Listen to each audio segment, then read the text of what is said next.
पाकिस्तान को भी एक मुश्किल का सामना है।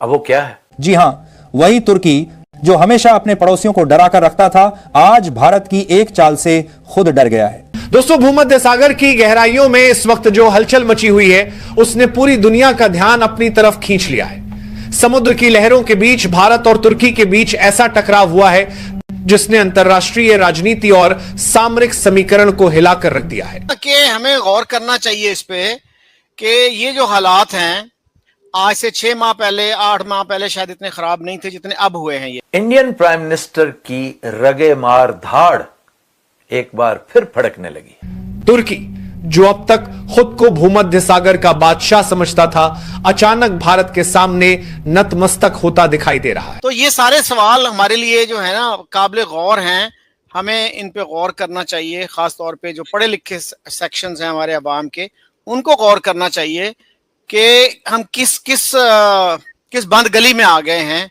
नाज़रीन किराम, इस वक्त मशरिक़ी वुस्ता में सूरत हाल तशवीशनाक हो चुकी है। पहली मर्तबा बराह रास्त के मफादात पर डायरेक्ट अटैक किया गया है।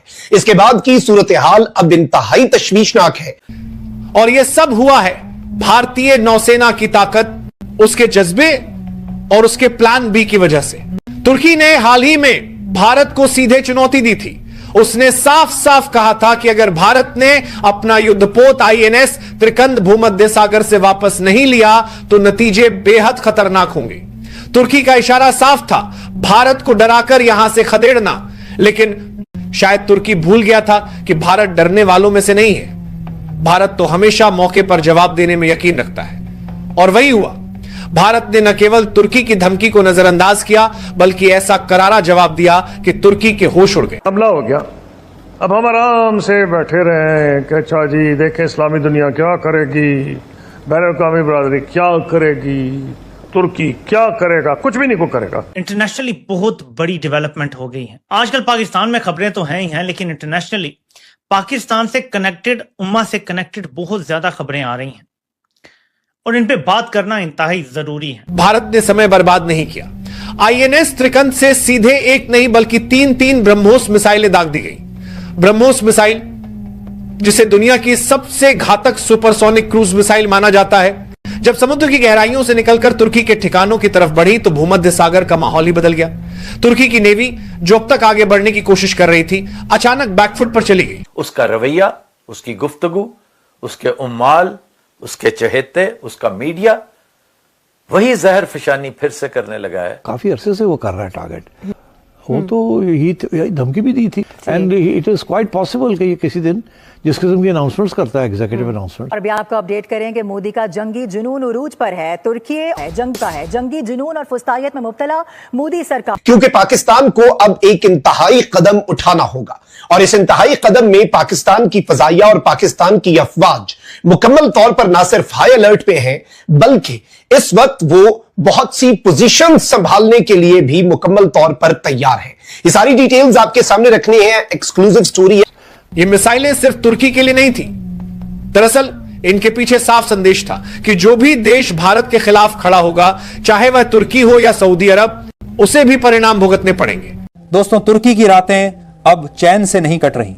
नींद उनकी आंखों से उड़ चुकी है और वजह है भारत का जंगी जहाज INS त्रिखंड, जिसने भूमध्य सागर के पानी में ऐसा। जय हिंद दोस्तों, स्वागत है आपका नए वीडियो में। दोस्तों, इस समय भारत के सामने तुर्की को ज़्यादा ही उछल रहा है और मुस्लिम देशों का खलीफा बनने की कोशिश कर रहा है। इसी चक्कर में वह पाकिस्तान का साथ भी देता है। जैसा कि हम सब ने देखा कि ऑपरेशन सिंदूर के दौरान तुर्की ने पाकिस्तान की भरपूर मदद करी और क्या बोलते हैं, अब इसी बीच में तुर्की भारत को एक दुश्मन के रूप में देखने लगा है। लेकिन अभी अभी भारत ने तुर्की को एक ऐसा मजा चकाया है कि तुर्की डर कर भाग गया। एक्चुअली भूमध्य सागर में तुर्की और भारत के बीच टकराव देखने को मिला है और इसी में तुर्की खबर आ रही है कि तुर्की डरकर और पीछे हट गने को तैयार हो गया है। दोस्तों, इस तुर्की के सेक्शन पे पाकिस्तान की मीडिया अब चिल्लम चिल्ली मचा रखी है कि नहीं ये कैसे हो गया, वो कैसे हो गया। तो दोस्तों, वीडियो को पूरा देखिएगा और पसंद आता है तो चैनल को सब्सक्राइब करिएगा। परचम लहराया है कि पूरा तुर्की सख्ते में है, जो आज से महीना 1.5 महीना पहले वो करते आए हैं।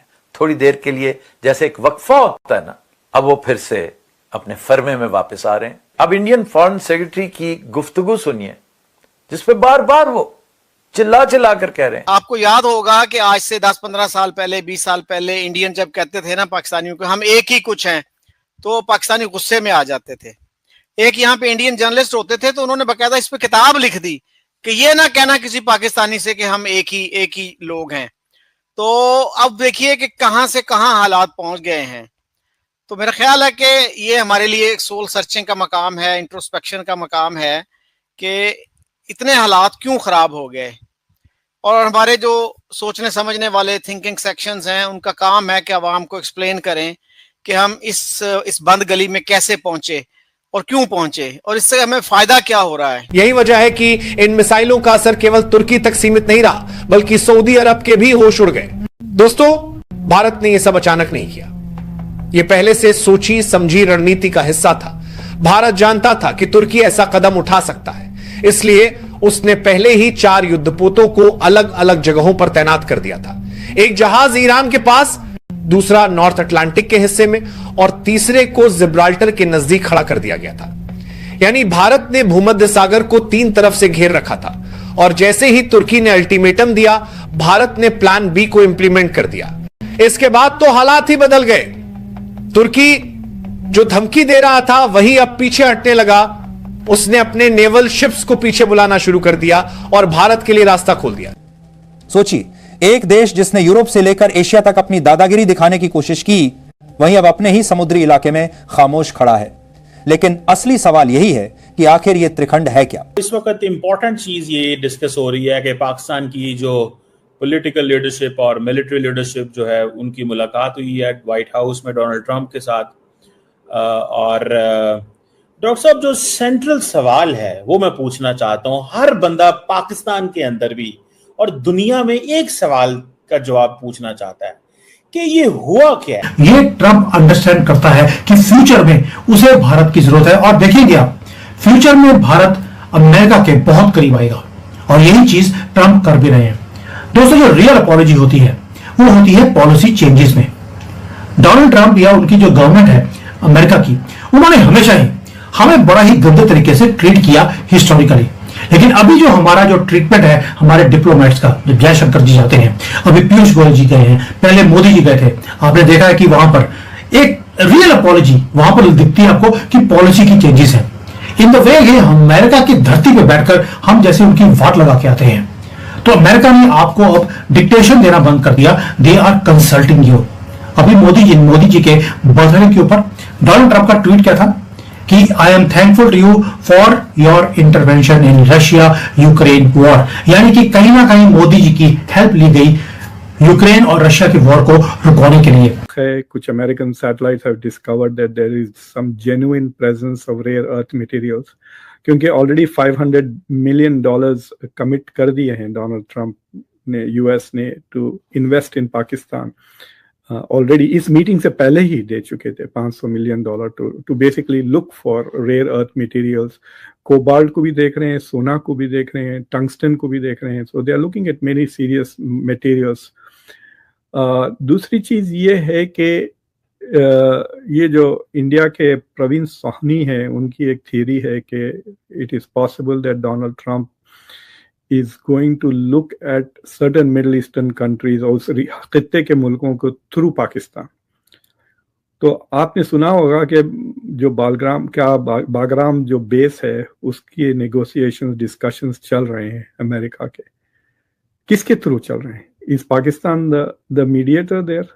मतलब क्या वो पाकिस्तान नेगोशिएट कर रहा है on behalf of the US with the Taliban for the Bagram base? और I don't know what Trump means